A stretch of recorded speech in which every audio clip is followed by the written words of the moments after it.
ፈረንሳዊ ደራሲ ሄንሪ ሻሪዬ በዓለማችን ላይ የታወቀ ደራሲ እንደሆነ ይታወቃል። የሞተው በ66 ዓመቱ ነው። ይሄ ደራሲ እንግዲህ በምን ታወቀ ብለን በምናይበት ጊዜ ፓፒሎን ወይም ደግሞ በእኛ ሀገር ፓፒዮ ተብሎ የተጻፈውን ድርሰት በመጽሐፉ እንደሆነ ይታወቃል። ይሄ ድርሰት ከወጣ በኋላ በመጽሐፍ መልክ ማለት ነው በፊልም መልክ ተጽፎ በርካታ የሚደርሱ ተመልካችን ለመያዝ የቻለ ፊልም ነው ፓፒሎን። 12 ሚሊዮን ብር የሚደርስ በጀትም ያለው በዓለም የታወቀ ፊልም ነው። ፋና ብሮድካስቲንግ ኮርፖሬትም የአድማጭን ፍላጎት ለማርካት ደስ ለማሰኘት ከድርሰት ጋር ለማስተዋወቅ ፓፒዮን በተከታታይ ያቀርብላቸዋል። የሚተርኩላችሁ ደግሞ ሽመልስ አበራና ባዩሽ አለማየሁ ናቸው። ትረካውን በጥሞና እንድታደምጡ እጋብዛችኋለሁ።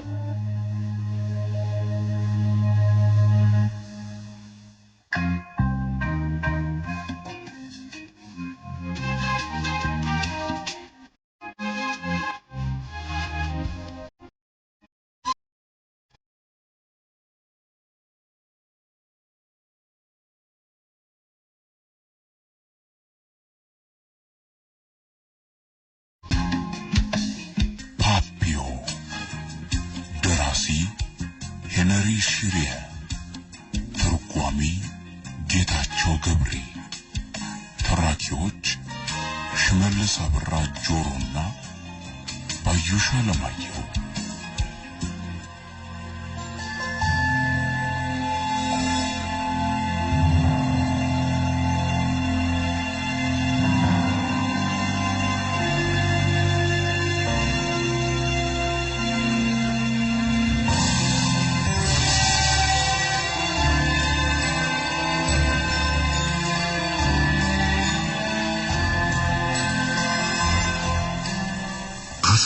ዓመት በኋላ በ1948 ወደ ሃይቲ ሄጄ ነበር።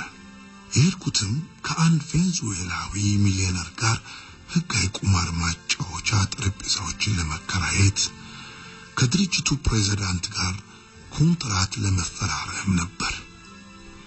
አንድ ቀን ምሽት ሻምፓኝ ስንጠጣ ከነበረበት የማታ ክበብ በመውጣት ላይ እንዳለን ከኛ ጋር ከነበሩት ኮረዳዎች ውስጥ እንደ ክሰል የጠቆረችና ደግሞ እንደ ማንኛውም ጥሩ የፈረንሳይ ቤተሰብ የጠለቀ ዕውቀት ያላት ወጣት አያቴ አንድ ታወቀች ጠንቋይ መነኩሴት ናት። የምትኖረው ከአንድ ሽማግሌ ፈረንሳዊ ጋር ነው። ያመለጠው ከካይን ሲሆን ከሷ ጋር በጣም ረጅም ጊዜ ኖሯል። ሁልጊዜ እንደሰከረ ነው። ስሙ ጁልስ ማርቴ ይባላል አለች። ወዲያውኑ ጥርጣሬ ያዘኝ። አሁኑኑ አያትሽን አሳየኝ።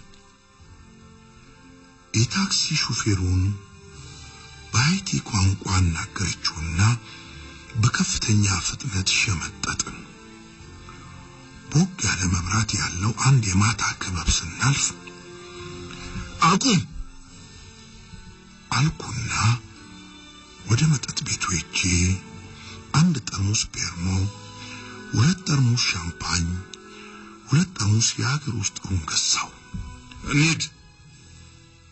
ቀይ ለስላሳ የጡብ ክዳን ያላት አንዲት የምትሞቅ ትንሽ ጎጆ ፊት ለፊት ከባህሩ ጠርዝ ላይ ቆምን።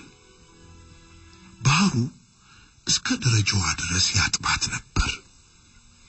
ልጃገረዷ ስትቆረቁር ሽበት የወረራቸው አንዲት ግዙፍ ጥቁር ሴት መዝጊያውን ከፈቱላት።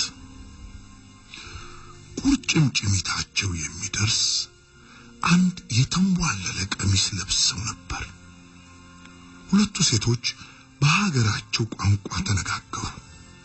ከዛም አሮጊቷ ግቡ፣ ቤቱ የእናንተው ነው አሉ።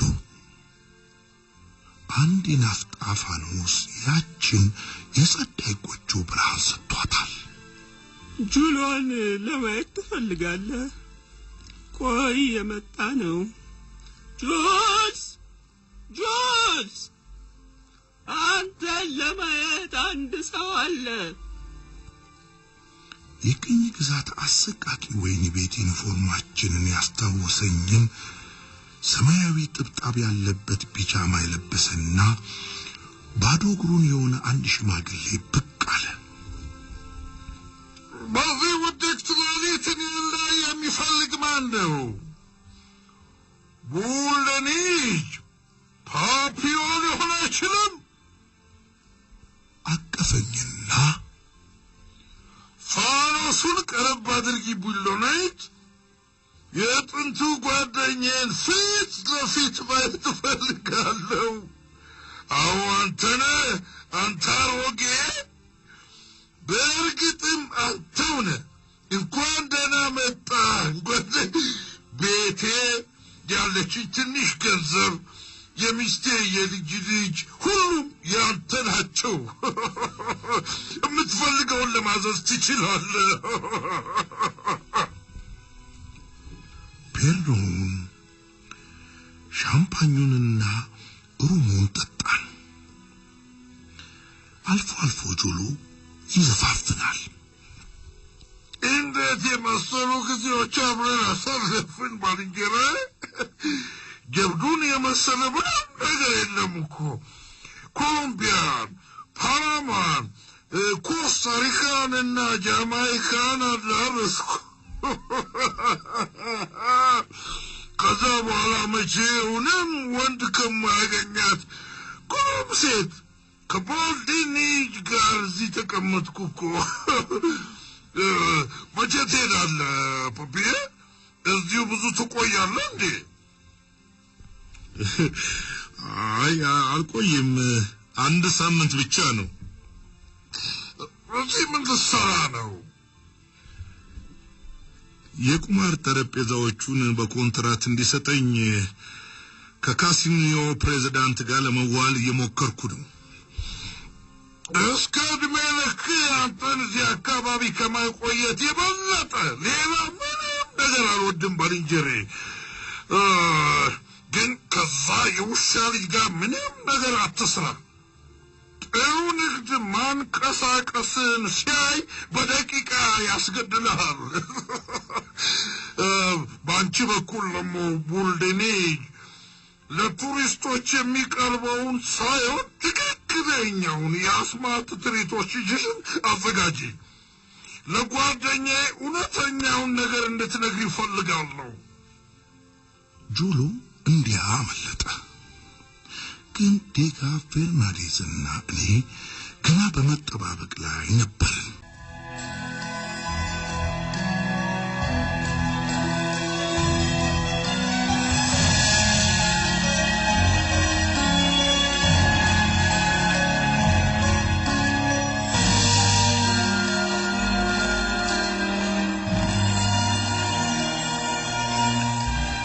አልፎ አልፎ በመስኮቱ ላይ ያሉትን ቋሚ የብረት ፍርግርጎች እፈትሻቸዋለሁ። እውነተኞቹ የባቡር ሐዲድ ብረቶች ስለነበሩ በዛ በኩል ምንም ማድረግ አልተቻለም። እንዲያውም ገና መዝጊያው አይደል? ሌት ከቀን 3 ዘበኞች እዛው ተመድበዋል። ጆሎ ካመለጠ ጀምሮ ቁጥጥሩ ጠብቋል። የዘበኞቹ መቀያየር ወዲያ ሆኗል። ዶክተሩም የቀድሞ ተግባቢነቱን አቀዝቅዟል። ቻታል ወደ ክፍል የሚመጣው መርፌ ለመውጋትና ሙቀት ለመለካት በቀን 2 ጊዜ ብቻ ነበር። 2ኛ ሳምንት አለፈና እንደገና 200 ፍራንክ ከፈልኩ። ዴጋ ከማምለጥ በስተቀር ስለማንኛውም ነገር ያወራ ነበር። ትላንት ጩቤን አየና አሁንም ይዛታል እቺን ነገር ለምን አለ። የኔንና ያንተን ነፍስ የማተርፍ መስሎኝ አልኩና በቁጣ መለስኩለት። ፈርናንዴዝ የስፓኝ ዜጋ ሳይሆን አርጀንቲናዊ ነበር። በተፈተነ አስቸጋሪ ጉዞ የሰለጠነ ደህና ሰው ነበር። ግን እሱም እንደዚሁ በሽማግሌው ካሮራ ፍሬቢስ ወሬ ተሰብኮ ነበር። አንድ ቀን ለዴጋ እንደዚህ ብሎ ሲያወራለት ሰማው። እንደዚህ ሳይሆን ደሴቶቹ በጣም ጤነኛ ቦታዎች ናቸው ይባላል። ሙቀታቸውም እስከዚያ አይደለም። እዚህ ወደ መጸዳጃ ቤት በመሄድ ብቻ በጀርሞች ትበከልና የደም ተቅማጥ ይዛል። እኛ ክፍል ከሚገኙት 70 ሰዎች 1 ወይም 2 በየቀኑ በደም ተቅማጥ ይሞታሉ። የሚያስገርመው ደግሞ ሁሉም የሚሞቱት ማዕበሉ ጋብ በሚልበት ወቅት ከሰዓት በኋላ ወይም ሲመሽ ነበር። ጧት ምን ጊዜም የሚሞት ሰው የለም። ለምን ይሆን? የተፈጥሮ ሚስጥር። በዛው ሌሊት ከዴጋና ከፌርናንዴዝ ጋር መመካከር ነበረብኝ። ቁልፍ ያዡ አረብ ሌሊት ሲሆን አንዳንድ ጊዜ ወደ ክፍል ውስጥ እየገባ አንሶላ ወደ ኋላ በመክፈፍ በጣም የጠናበት በሽተኛ ይመረምራል ብዬ ነገርኳቸው። እሱ መምታትና ዩኒፎርም መልበስ። እኛ ሁላችንም የለበስነው ቢጃማና ነጠላ ጫማ ብቻ ነበር። ቀላል ይሆናል። አንድ ጊዜ ከለበስኩ በኋላ ወደ ውጭ ወጣና ከአንደኛው ዘበኛ ጠመንጃውን በመንጠቅ በሱ ላይ ውድውን ወደ ክፍል ውስጥ እንዲገባ በማስገደድ መዝጊያውን መሸጎር ነው። ከዛም በሆስፒታሉ ግንብ ላይ ወደ ወንዙ ዳር መዝለል፣ ውሃ ውስጥ መግባትና በማዕበሉ እየተገፋ ማምለጥ። ከዛ ወዲያ ደግሞ የሚሆነውን እናያለን። ገንዘብ እስካለ ድረስ አንድ ጀልባና ምግብ ገዝተን ወደ ባህር ለመውጣት እንችላለን። እቅዱን ሁለቱም በየበኩላቸው ውድቅ አደረጉት። ችላ ማለታቸው ስለተሰማኝ በጣም ተስፋ ቆርጬ ነበር። ስለሆነም ቀኖቹ አለፉ። አሁንም በሆስፒታሉ 3 ሳምንት ሊሆነን የቀረው 2 ቀን ነው። ማምለጥ ለመሞከር የቀረን ጊዜ ቢበዛ ከ10 እስከ 15 ቀን ብቻ ነበር። ዛሬ አንድ የሚታሰብ ቀን ነው።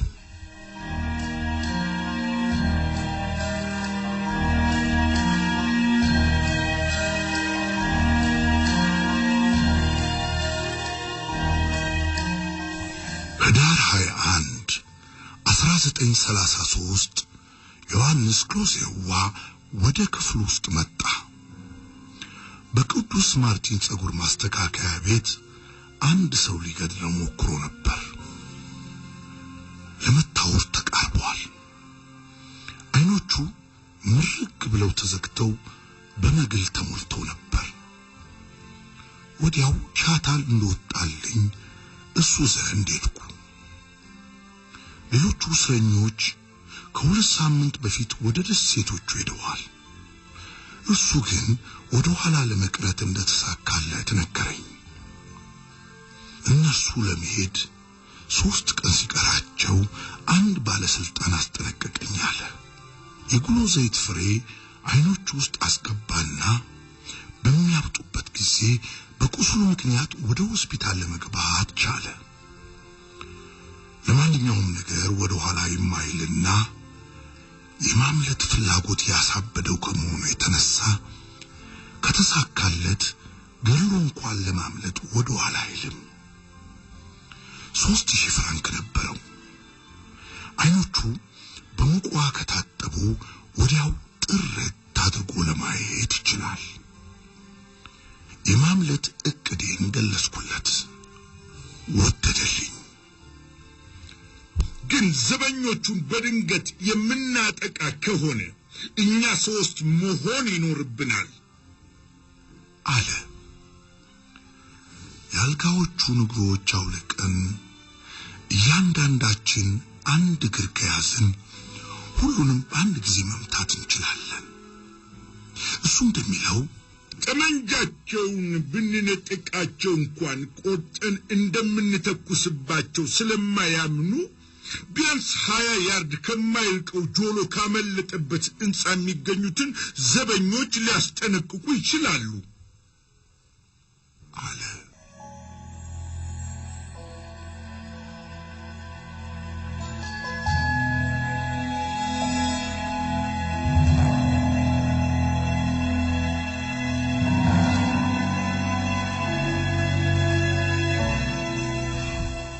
ሶስተኛ ማስታወሻ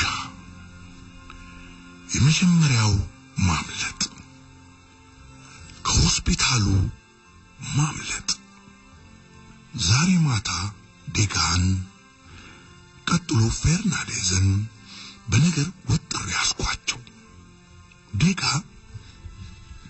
በቀዶ እምነት የለኝም ግን ወደ ሆስፒታል በህመምተኛነት የተመዘገብኩበትን እንዲሰርዝልኝ የሚያስፈልገውን ገንዘብ እከፍላለሁ አለ ይህን እርሱ ያቀደውን ሐሳብ ማሳካት የሚቻል እንደሆነ ለሲያራ ማስታወሻ ጽፌ እንድነግርለት ጠየቀኝ በዚያው ቀን ቻታል መልሱን ይዞ መጣ ማስታወሻዋ ህመምተኞች መሆናችሁን ለማሰረዝ ለማንም ሰው ገንዘብ እንዳትከፍሉ ትዕዛዙ የሚመጣው ከፈረንሳይ ስለሆነ ማንም ቢሆን ሌላው ቀርቶ የጠባይ ማረሚያ አዛዥ እንኳን ለመፍቀድ አይችልም ቁርጠኛ ከሆንክ ለማምለጥ መሞከር ትችላለህ ግን ማና የተባለችው መርከብ ወደ ደሴቶቹ ከሄደች ከአንድ ቀን በኋላ ብቻ መሆን ይኖርበታል ትላለች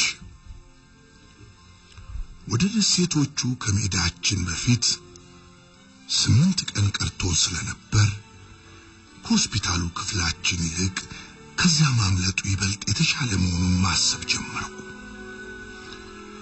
የሚፈልግ ከሆነ ከኔ ጋር የሚነጋገርና አንድ ጀልባ ከሆስፒታሉ በስተጀርባ የሚያዘጋጅልኝ ነፃ የወጣ አንድ እስረኛ እንደሚልክልኝ በዛችው ማስታወሻ ሲያራ ገልጾልኝ ነበር ከሁለት ዓመት ቀደም ሲል የዶክተር ቦግራትን ማምለጥ ያቀነባበረ ስሙ ኢዮአስ የተባለ አንድ የቱርስ ቀበሌ ተወላጅ ነበር እርሱን ለማነጋገር ስል ራጅነት ሳለው በማለት ወደ ሌላ ህንጻ መሄድ ነበረብኝ ያ ክፍል የተሰራው ከሆስፒታሉ ህንጻ ግድግዳ ጋር ተያይዞ ስለነበር ነፃ ለወጡ እስረኞች መገናኛ የሚስጥር ማሽዋለቂያ ነበረው ከሳምባዬ በታይ ከተነሳው ዶክተሩ ሊታየው ስለማይችል ራጅ ከመነሳቴ በፊት የገንዘብ መደበቂያ ቱቦዬን ማውጣት እንዳለብኝ አስጠነቀቀኝ ዮሐስን ወደ ራጅ ክፍል እንዲልክልኝና እኔም ከቻታል ጋር አብሬ ወደዚያ እንድላክ ለሲያራ አንድ ማስታወሻ አስተላለፍኩ ከነገ ወዲያ በ3 ሰዓት እንደሚሆን በዛው ሌሊት ሲያራ ነገረኝ በሚቀጥለው ቀን ዴጋና ፈርናንዴዝ ሆስፒታል ለመውጣት አመለከቱ ማና በዛን ዕለት ጠዋት ሄዳ ነበር ካምፕ ከሚገኙት ክፍሎቻቸው ለማምለጥ ምኞት አላቸው መልካም ዕድል እመኝላችኋለሁ የኔ ዕቅዶች ግን አልተለወጡም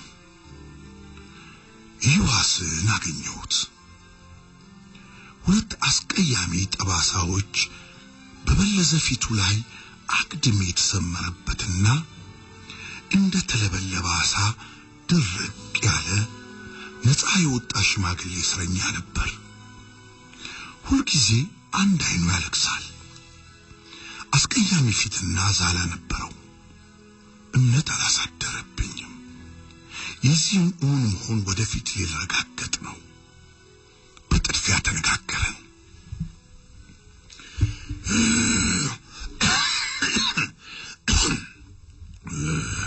ለአራት ወይም ቢበዛ ለአምስት ሰዎች የምትሆን አንድ ጀልባ ላዘጋጅል እችላለሁ አንድ በርሜል ውሃ ምግብ ቡናና ትንባሆ 3 መቅዘፊያዎች ባዶ የዱቄት ከረጢቶች ዋናውን የንፋስ ሸራና የአቅጣጫ ማስተካከያውን ሸራ የምትሰፋበት ክርና መርፌ አንድ ኮምፓስ አንድ ቆንጨራ አንድ ጩቤና 5 ሊትር ሩም ይህን ሁሉ በ2500 ፍራንክ በዚህ 3 ቀን ውስጥ ጨርቅ አይኖርም ከአራተኛው ጀምሬ የምትስማማ ከሆነ ለ8 ተከታታይ ቀናት ከሌሊቱ 5 ሰዓት እስከ ንጋቱ 9 ሰዓት ድረስ ጀልባ ውስጥ ሆኜ ልጠብቅህ። አንድ ጊዜ ጨረቃ ከታየች ከመጀመሪያው ሳምንት በኋላ መጠበቄን አቆማለሁ። ጀልባዋ ልክ ከሆስፒታል ግንብ በስተጀርባ ትሆናለች። ከ6 ጫማ ርቀት ላይ ሆነ እንኳ ልታያት ስለማትችል ግንቡን እየዳሰስክ ራስህን ምራ አለ። አላመንኩትም፣ ግን ያም ሆኖ እሺ አልኩ። የገንዘቡ ጉዳይ እንዴት ነው አለ ኢዮአስ። በሲያራ በኩል ልክልሃለሁ። ሳንጨባበት ተለያየን። ጥሩ ጅምር አልነበረም። በ9 ሰዓት ቻታል ገንዘቡን ለሲያራ ለመስጠት ወደ ካምፕ ሄደ። 2500 ፍራንክ ነበር። አደገኛ እንደሆነ ቢታየኝም ለጋልጋኔ ምስጋና ይግባውና ይህንን ገንዘብ ቁማር እንደተጫወትኩበት ቆጥረዋለሁ። ብቻ እሱስ ቢሆን ሁሉንም ገንዘብ በሩም ሳይጨርሰው አይደል? ክሎሴዋ ከመጠን በላይ ፈንድቆ ነበር። በራሱ በኔና በቅዱ ሙሉ በሙሉ ተማምኗል። አንድ ነገር ብቻ አሳስቦታል። አረቡ በምሽት አይመጣም። በሚመጣበት ጊዜ ግን አዘውትሮ ቀደም ያለ ነበር። አንድ ተጨማሪ ሶስተኛ ሰው ማን ይሆን የሚለው ሌላው ችግር ነበር።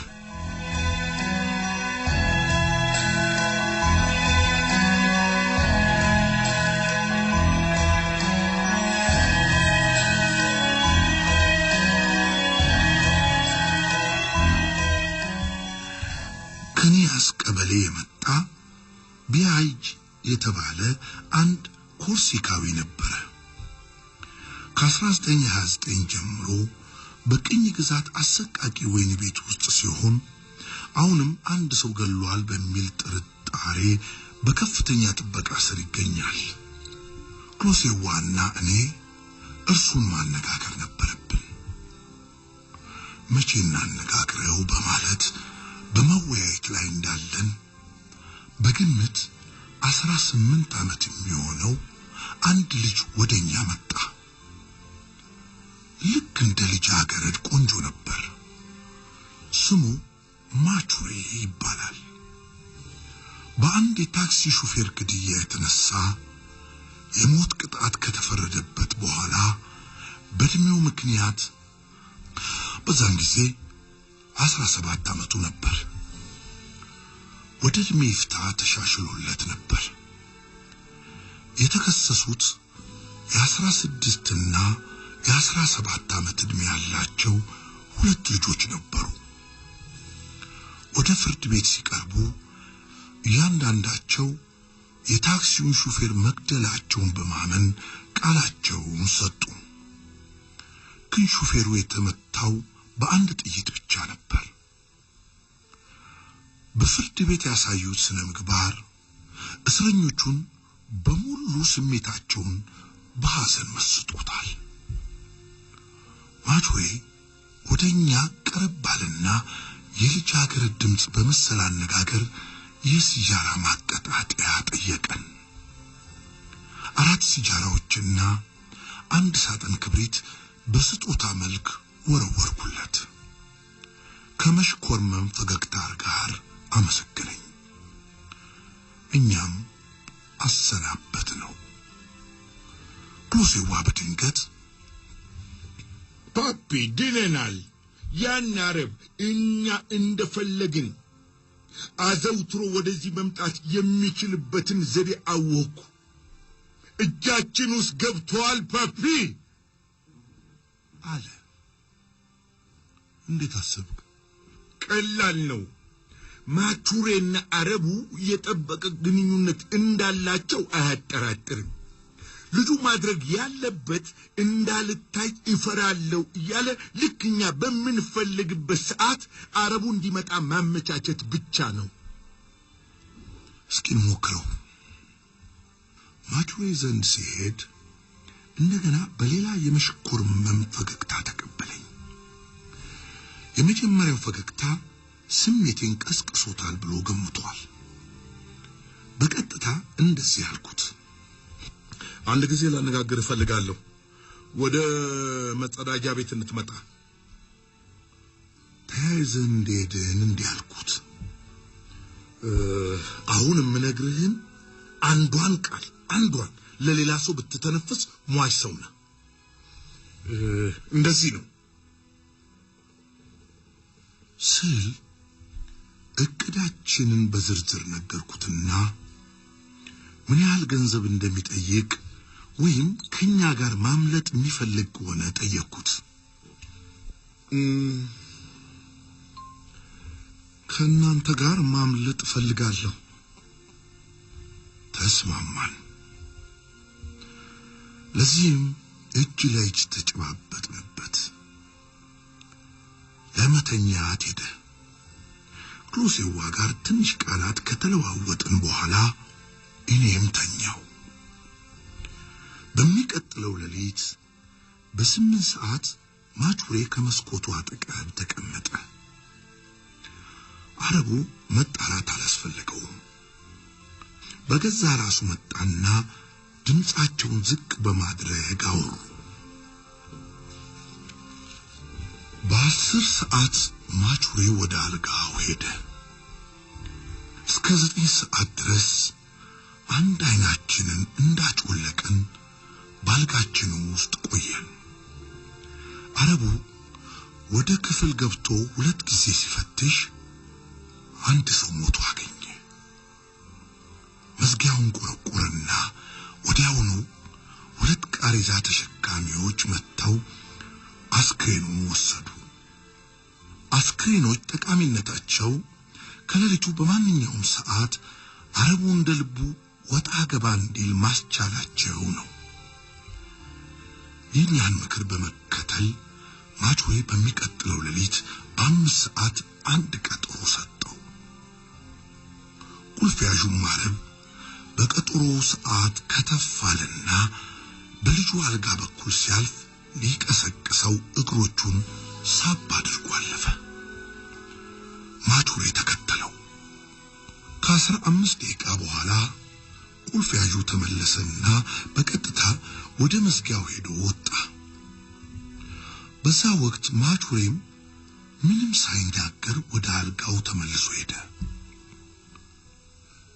በሚቀጥለው ምሽት እንደዚህ ሆነ። ግን ውድቅት ሌሊት ላይ ነበር። ማንኛውም ነገር የሚከናወነው ልክ እንደ ህልም ይመስል ነበር። በማንኛውም ጊዜ ልጁ ከጠየቀው አረቡ ይመጣል።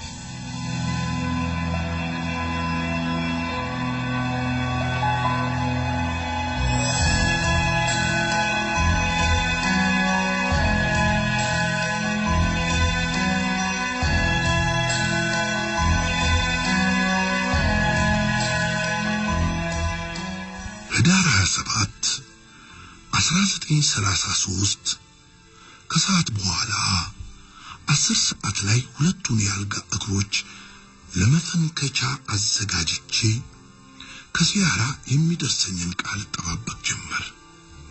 ጤና ረዳቱ ቻታል መጣ።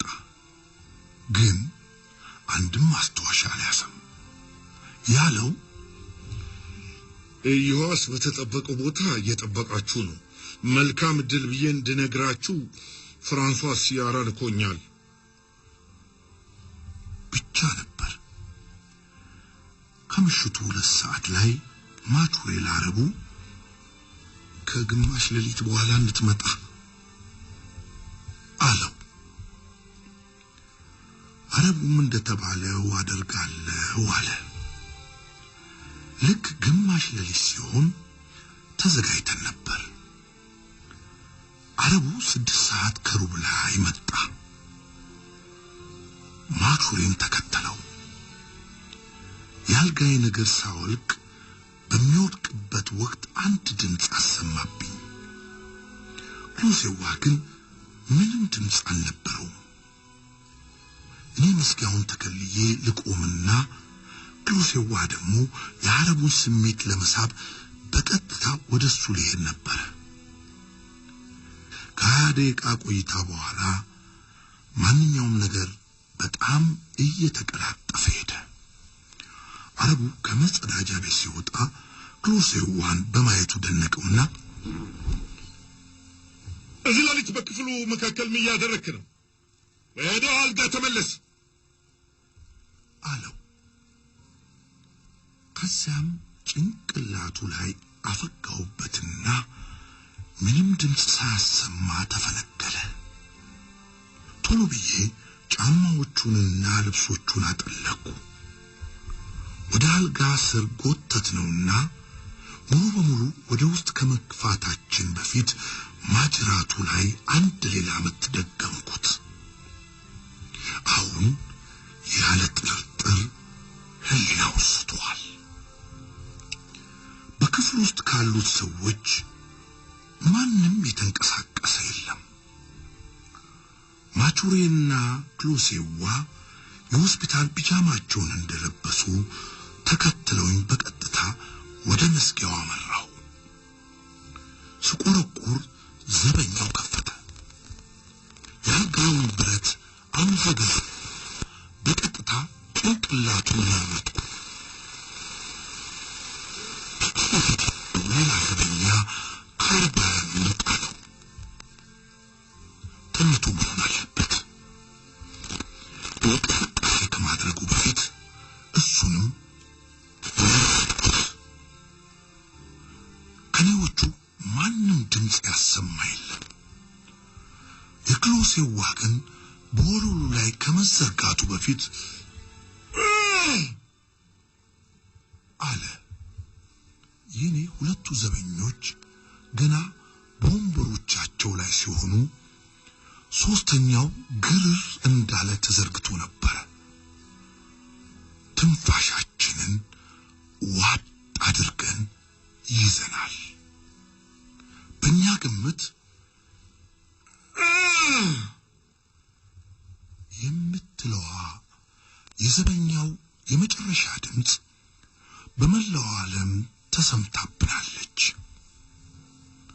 በእርግጥ በቂ ጩኸት ነበር። ይሁንና ማንም አልተንቀሳቀሰም። መጀመሪያ ክሎሴዋ፣ በመካከል ልጁ፣ እኔ ከኋላ ሆነን የሶስቱንም ካርባይኖች አነሳንና እንደ ተጋደሙ ትተናቸው ሄድን። የደበዘዘ መብራት ባለበት ደረጃ ቁልቁል ሸመጠጥን። ክሎሴዋ የአልጋውን እግር ወደ ኋላ ጥሎት ነበር። የኔን ጠመንጃ በቀኜ የአልጋውን እግር በግራ እጄ ይዤዋለሁ። ከደረጃው በታች ምንም ነገር የለም። አካባቢያችን በሌሊቱ ድቅድቅ ጨለማ የተዋጠ ነበር። ከወንዙ ቀጥሎ ያለውን ግንብ ለማግኘት አተኩረን መመልከት ነበረብን። የቻልነውን ያህል በከፍተኛ ፍጥነት እንራመዳለን። አንድ ጊዜ ወደ ግንቡ ከደረስኩ በኋላ በእጆቼ በመደገፍ የቁም ረፍት አደረኩ። ክሎሴዋ ወደ ላይ ተንጠለጠለና በግንቡ ላይ ተንፈራጦ ማቹሬን ከዛም እኔን ጎትቶ አወጣን። በሌላው በኩል ተንሸራተን ወረድን። ክሎሴዋ አንድ ጉድጓድ ውስጥ ስለገባ እግሩን ተሰበረ። ማቹሬና እኔ ያለ ችግር ሰለልን። ከመዝለላችን በፊት ጠመንጃዎቹን ጥለናቸው ስለነበር ያለ ችግር በእግራችን ቆምን። ክሎሴዋ ግን እቆማለሁ ብሎ ቢሞክር አልቻለም። ጉልበቴን ተሰብሬአለሁ አለን። ማቹሬን ከክሎሴዋ ጋር ተውኩና በእጄ እየዳበስኩ ወደ ግንቡ ማዕዘን አቅጣጫ መሮጥ ያዝኩ። በጣም ጨለማ ከመሆኑ የተነሳ ወደ ግንቡ መጨረሻ መድረሴን ስላላወቅኩ በፊቴ ጧ ብዬ ወደቅኩ። ከወንዙ በታች አንድ ድምፅ ሰማሁ።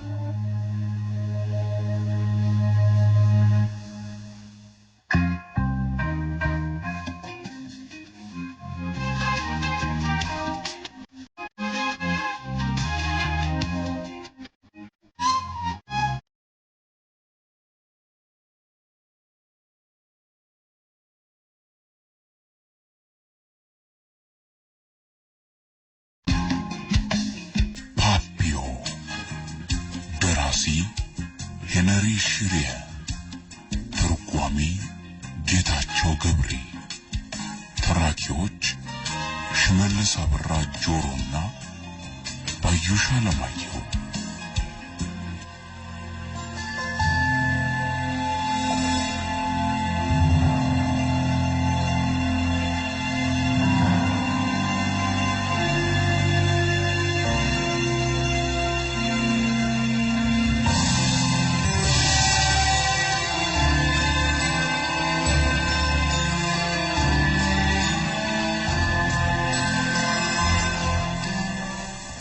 ኢትዮጵያ ለዘላለም ትኖር! ኢትዮጵያ ለዘላለም ትኖር! ኢትዮጵያ ለዘላለም ትኖር!